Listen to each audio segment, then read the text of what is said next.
The Skaven are one of 4 races playable at launch for Total War Warhammer II. Excuse me. There's no such thing as Skaven. What about the ROUSs? Rodents of unusual size? I don't think they exist. But really, I'd like to talk about the state of the rat things here and now for single player. We'll discuss the strong, the weak, and the absolutely delicious. And then I'll have some stats for nerds.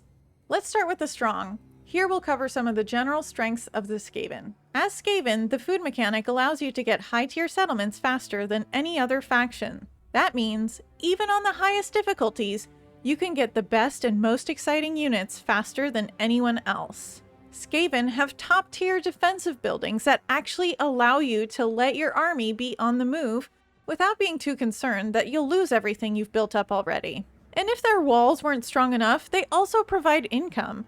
There is zero downside to building these defenses, unlike other factions where you have to choose between income and protection. This also applies to every single building in the Skaven roster, including recruitment buildings. The rats also get ambush on attack, which is an extra boost to balance of power and allows you to get more battles in because it's almost like free lightning strike. Plus, more battles means more food to fund your new settlement's construction. Skaven have access to a unique army ability called Menace Below that allows you to summon a unit anywhere on the battlefield at your leisure. The more Skaven corruption you have in a province, the more you get, meaning your own territory is sure to be rife with free summons. You can also spend excess food to make sure you have more of these if you're up against a tough opponent. This is an incredible built-in mechanic that can be used to delay the enemy or create crowds for magic, depending on how you play. These Redentia also have access to one of the best lores of magic in the game, Skaven Spells of Plague. Plague Priests can get Vermintide, which is basically more Menace Below, adding to the multitude of summons you already have. Then, there's one of the most beautiful and powerful vortex spells in the game, Plague. This absolutely demolishes just about any unit within its area of effect. That's just one of the lores. Skaven Spells of Ruin are also incredibly powerful, with one of the best level 1 damage spells, Warp Lightning. Skaven Spells of Stealth are also a powerful tool in the hands of an invisible unit. It's hard to argue with the pure magical abilities of the Skaven. Now we can move on to the weak. This is also going to be talking about some of the general weaknesses of the Skaven, but I'll also be touching upon specific weaknesses of certain factions. Though it's not unique to the Skaven, the loyalty mechanic for all Skaven except Clan Eshin is more annoying than actually game-changing when playing as intended. Many players will even abuse this mechanic in order to farm artillery pieces, money, experience, and food. For those who don't like to cheese that hard, the best thing you can really do is just recruit a lord that has high loyalty already, or spend several turns recruiting with him. You can do a few other things, but just winning battles doesn't seem to be enough to reliably elevate the loyalty, from what I've found. You can save Skaven Lord loyalty with events. There are sometimes 2 to 3 events in a row that range from beneficial to downright detrimental. And if you can't afford to pay for loyalty, you either deal with a new rebel army, or you take the easy way out and send the Lord to sleep with the fishes. And by that I mean completely bypass the loyalty mechanic by disbanding him at sea. That was intended, right? Now, I don't want to be a negative Nancy without bringing a little bit of upbeat Ursula to the mix. Loyalty should be more straightforward and less reliant on chance. I think you should be able to purchase, with food or money, additional loyalty without waiting for an event. I don't mind having the events in addition, but they can be so unpredictable and sometimes hit you with multiple negatives in a row. Being able to have some control over the outcome would make a huge difference to loyalty. Moving on, roughly 50% of Skaven rights range from pretty useless to truly awful. Apart from Molder's amazing healing clanstone and Eshin's situationally useful direct damage clanstone, the 13th scheme is pretty underwhelming. It also provides a slight temporary bonus to Skaven relations, but you can do just as well leveling a Grey Seer. There is a chance to increase loyalty, but I've made my views on chance with loyalty pretty clear. At least it's cheap if you have the money, but I often go a whole campaign without it. It would be nice if, at the very least, the Skaven relations stayed every time you popped the right. That would actually make it worthwhile to get more of the time, so that you could get more Skaven relations leading to more confederations as the game progresses. The right would probably need a longer cooldown if it did that, but that's just one way I can think of that might make it more useful long term. Now let's talk about the Pestilence Scheme. A boon to Clan Pestilence, of course, but to everyone else it can backfire and come back to bite you.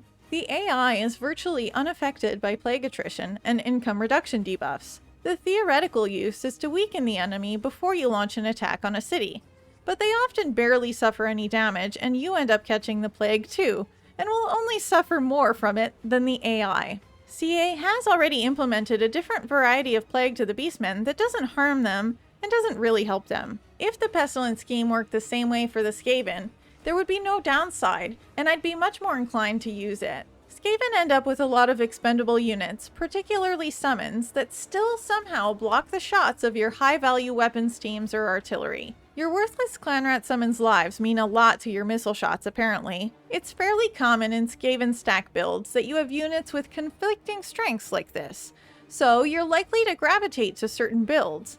And unit diversity, if you're not into doom stacks, can be pretty punishing. An easy way to bypass this would be for missile units to ignore friendly fire against expendable or summon units. Or for a more advanced solution, have another toggle which allows you to ignore friendly fire on a selected unit. Now on to leadership. It's definitely a lore-friendly and reasonable way to implement the Skaven, but especially on higher difficulties, you could have a theoretically strong army that could basically terror route itself to defeat. Fun times.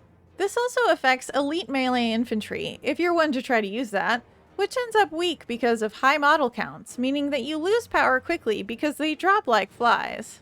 Looking at you, Eshin Triads. I'm not sure if this really even needs a fix or what I would do to fix it. Some of this seems to just be the way the Skaven are. You send wave after wave of your own rat men at them. I sent wave after wave of my own men at them. But more resistances, like they're discussing for the third game, would probably help in this regard so that you could diversify your units a little bit. Skaven also have a high learning curve to get right. The strengths I've discussed are not immediately apparent or easily used by most people. Even the legend himself. Over the past few years, like I started off hating the Skaven, and then now it's like, I'm infested with Warpstone. Now I've become full Skaven. The base and free Skaven factions are also severely lacking in mechanics. Clan Moors, Pestilence, and Rictus can only spend excess food on Menace Below if no cities are available to colonize. So it becomes a valuable resource that you can't even spend on other projects, that just goes to waste. Maybe special research that you can unlock with food might be handy. Somewhat like the Wood Elf Ambertex. Or maybe add mechanics to spend food on something valuable. 10 food to increase loyalty by 1, or purchase better quality lords for a food cost. Increase other Skaven relations with food. Little things like this would add additional value to the basic Skaven factions without being overwhelmingly strong. Now let's move on to the absolutely delicious. Delicious Warpstone. So tasty. And it makes you grow an extra arm. Win-win, right? Do not actually try to eat Warpstone. Most of the deliciousness here really comes from the DLC factions. It's hard to argue with the satisfaction of Ikit Claw popping wheelies into a city garrison, soloing most of it by himself, and then dropping a doom rocket when he gets a bit overwhelmed. Not to mention his unlimited ammo rattling guns and free warp lightning casts for lords on Doomflare mounts. His faction is so incredibly strong. Some might say it's overpowered, but honestly, I think Clan Scryer's abilities should be the model for all factions when getting reworks. It encourages many battles, so you gain precious warp fuel. And your armies will be so strong, it'll mean you can just keep expanding. For those who think it's too strong, use the extra powerful abilities as much or as little as you'd like. Many abilities are optional upgrades that allow for variety if you want to play around with new units. Deathmaster